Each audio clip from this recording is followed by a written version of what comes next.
નમસ્કાર વિદ્યાર્થી મિત્રો, હું છું આરએમ પટેલ અને તમે જોઈ રહ્યા છો ક્લેવર એકેડેમી યુટ્યુબ ચેનલ। તો આજના વિડીયોની અંદર આજે આપણે જોવાના છીએ ધોરણ 7 વિષય વિજ્ઞાન ચેપ્ટર નંબર 5 ભૌતિક રાસાયણિક ફેરફારો। તો આની અંદર સંપૂર્ણ સ્વાધ્યાય સોલ્યુશન જોવાના છે, જેથી વિડીયોને એન્ડ સુધી જોતા રહેજો।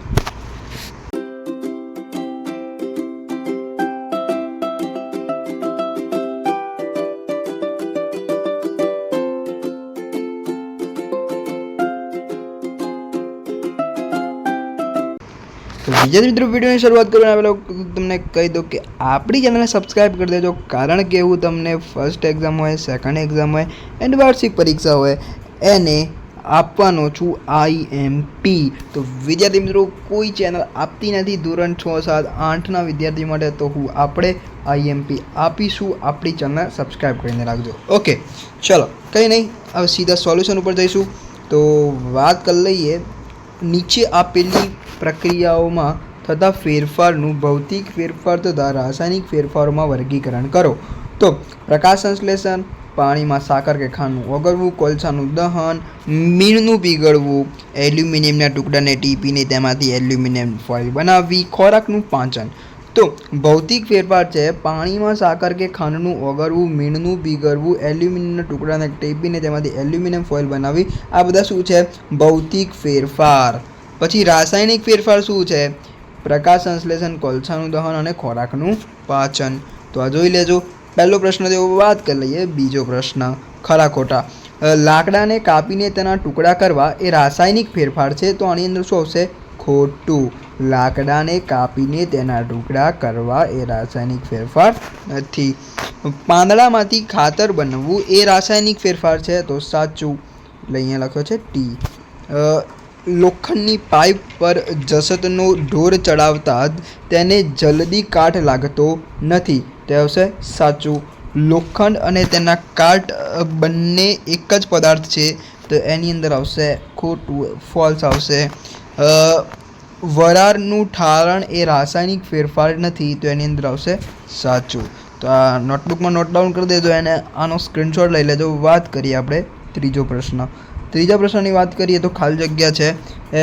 જ્યારે ચૂર્ણના નીતર્યા પાણીમાં કાર્બન ડાયોક્સાઇડ પસાર કરવામાં આવે છે, ત્યારે તે ખાલી જગ્યાને કારણે દૂધિયું બની જાય છે।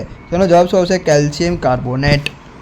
બીજું છે બેકિંગ સોડાનું રાસાયણિક નામ ખાલી જગ્યા છે, તો આવશે સોડિયમ હાઇડ્રોજન કાર્બોનેટ।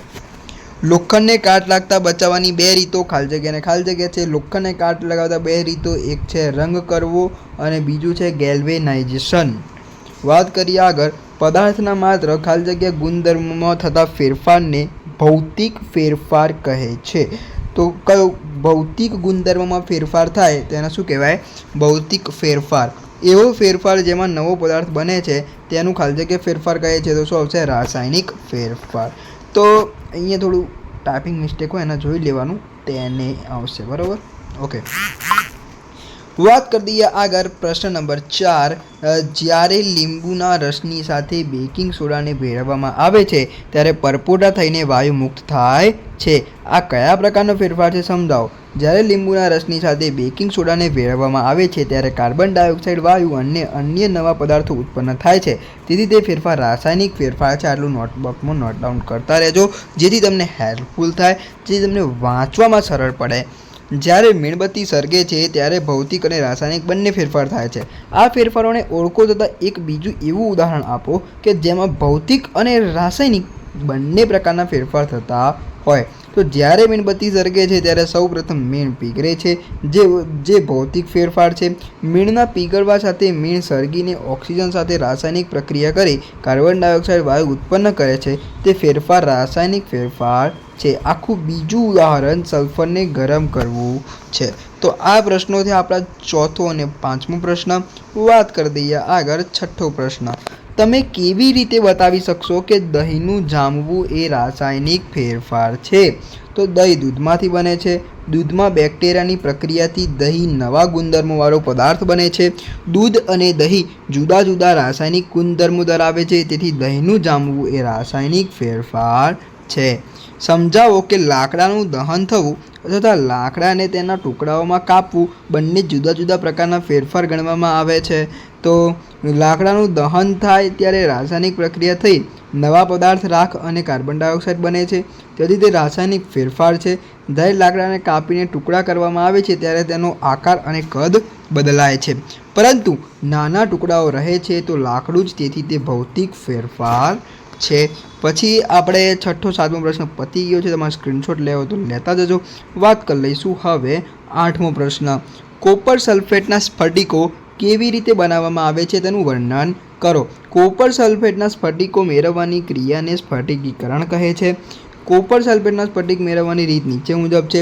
એક બીકરમાં 1 કપ પાણી લો. પાણી ઉકળે ત્યાં સુધી ગરમ કરો. હવે તેમાં કોપર સલ્ફેટનો ભૂક્કો ઉમેરતા જાઓ અને મિશ્રણને હલાવતા જાઓ. જ્યારે દ્રાવણમાં કોપર સલ્ફેટ ઓગળતો બંધ થાય ત્યારે દ્રાવણને ગાળી લો. આ દ્રાવણને થોડા કલાક સુધી સ્થિર પડ્યું રહેવા દો. ત્યાર પછી દ્રાવણમાં સ્ફટિક દેખાય છે કે કેમ જુઓ, તેમાં વાદળી રંગના કોપર સલ્ફેટના સ્ફટિક જોવા મળશે. તો વિદ્યાર્થી મિત્રો, આ 8મા પ્રશ્નને બી સ્ક્રીનશોટ લઈ લેજો અને લખી લેજો તમારા નોટબુકમાં.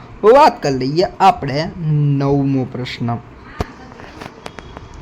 સમજાવો, લોખંડના દરવાજાને રંગવાથી તેને કેવી રીતે કાટ લાગવાથી બચાવી શકાય છે. તો લોખંડના દરવાજાને રંગવાથી લોખંડ પર રંગનું પાતળું પડ લાગે છે. આથી લોખંડ હવાના તથા તેજના સીધા સંપર્કમાં આવતું નથી, તેથી લોખંડના દરવાજાને કાટ લાગતો અટકે છે.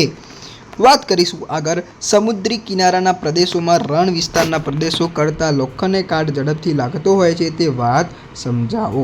આપણે જાણીએ છીએ કે હવા અને ભેજની હાજરીમાં લોખંડને વધુ કાટ લાગે છે.